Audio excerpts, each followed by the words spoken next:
नमस्कार, आप सुन रहे हैं रेडियो हिंदुस्तान। मैं हूं आरजे रजनी। राजधन में आज आपके लिए लेकर आई हूं अमेरिका में भारतीयों पर बढ़ते हमले, जिसको लिखा है प्रसिद्ध पत्रकार और विद्वान डॉक्टर वेद प्रताप वैदिक ने। अमेरिका में इस समय लगभग 45 लाख भारतीय रह रहे हैं।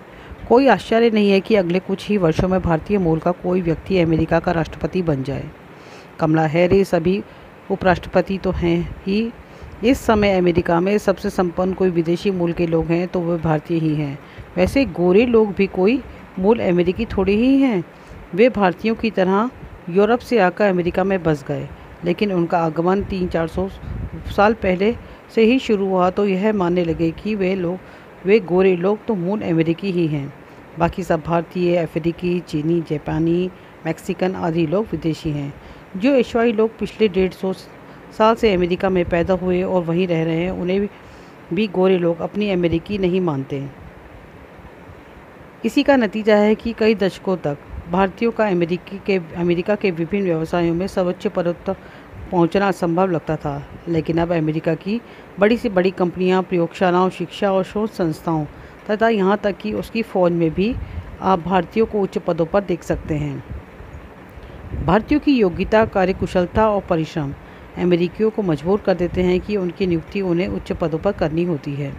भारतीयों की जीवन पद्धति देखकर भी औसत अमेरिकी चकित रह जाता है, लेकिन भारतीयों की ये सब विशेषताएं अमेरिकी गोरों के दिल में जलन भी पैदा करती हैं। संपन्नता के लिहाज से अमेरिका में भारतीय मूल के लोग सबसे अधिक संपन्न वर्ग में आते हैं।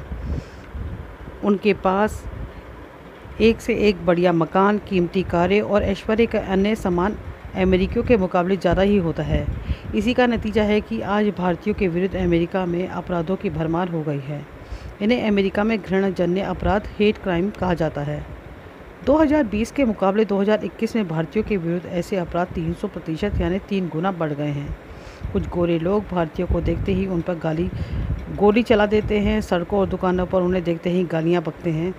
भारतीयों के विरुद्ध बिना किसी कारण, बिना किसी उत्तेजना के इस तरह के अपराध इसलिए होते हैं कि लोगों के दिल पहले से ही घृणा से लबालब भरे होते हैं। जब से डोनाल्ड ट्रंप राजनीतिक में आए हैं, उन्हें एशियाई, अफ्रीकी और लातीनी लोगों के खिलाफ इस घृणा को अधिक प्रबल बनाया। ट्रंप के इस उग्र वंशवाद का दुष्परिणाम यह हुआ है कि अमेरिका के कुछ प्रभावशाली टीवी चैनल्स इस घृणाजन्य अपराध को बढ़ावा देते रहते हैं। जो ही बाइडेन प्रशासन वीज़ा वगैरह में ज़रा सी ढील देता है, तो ही रिपब्लिक पार्टी के कई नेता शोर मचाना शुरू कर देते हैं कि अमेरिका में गोरे लोग शीघ्र ही अल्पसंख्यक बन जाएंगे और उनका जीना हराम हो जाएगा। अमेरिका में कोरोना को फैलाने के लिए भी एशियाई लोगों को जिम्मेदार ठहराया जाता है। जो लोग भारतीयों के विरुद्ध घृणा फैला रहे हैं, क्या उन्हें पता है कि यदि आज सारे भारतीय मूल के लोग अमेरिका से बाहर निकल जाएं तो अमेरिका की हवा खिसक जाएगी।